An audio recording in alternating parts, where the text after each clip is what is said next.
The Paul Rappaport Foundation.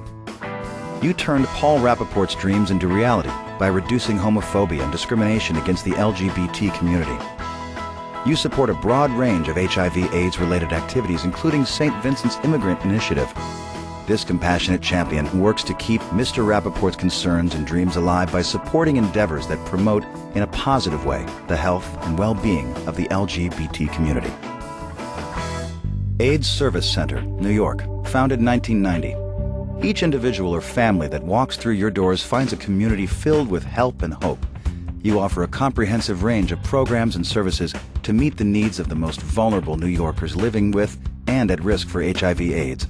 By addressing each person as an individual, you help them survive and thrive in the face of HIV/AIDS. This compassionate champion helps so many, one by one, every day.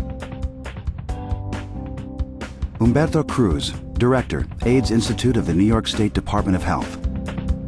You made public health personal by building roads through the difficult and complex terrain of HIV and AIDS.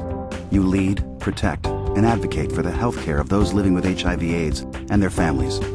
You take good ideas and bring them to life, seeking funding to create vital services for people most at risk and impacted by the disease. You are a true compassionate champion.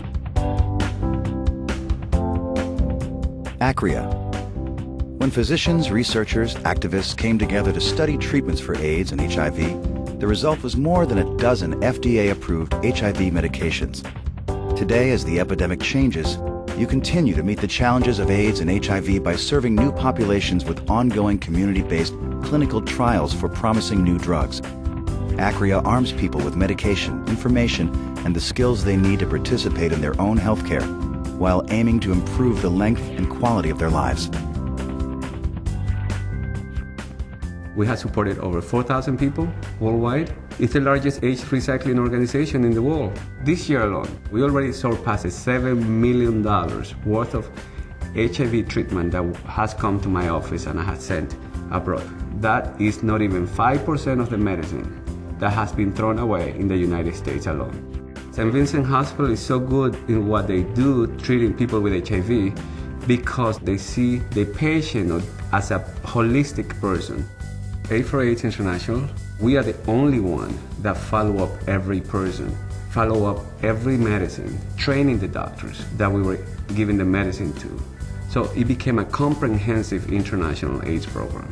St. Vincent is family, more than a business partner.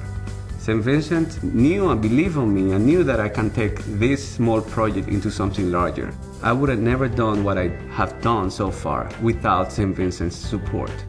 Sometimes we make our life complicated, thinking that I need money in order to do some things, and I have proven that we don't. If you can save one life, that life is worth it. Robert L. Johnson, MD, Interim Dean, UMDMJ.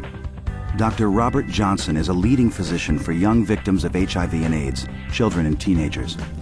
Your medical expertise has helped to reduce the incidence in this population and to decrease the likelihood of prenatal transmission in newborn babies.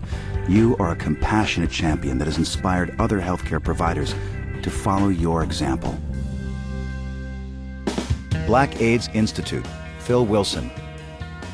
You founded the Black AIDS Institute as the only national HIV/AIDS organization focused exclusively on people of color.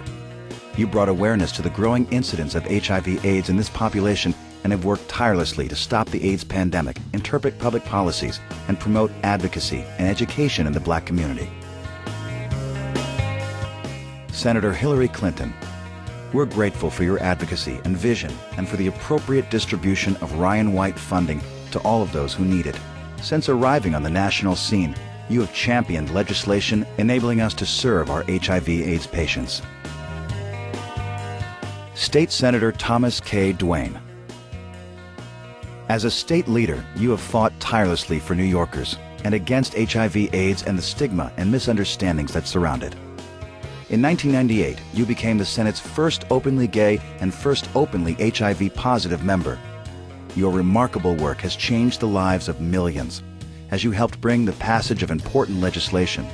As friend, neighbor, and compassionate champion to St. Vincent's, you help us to be the community's center of excellence in medical care.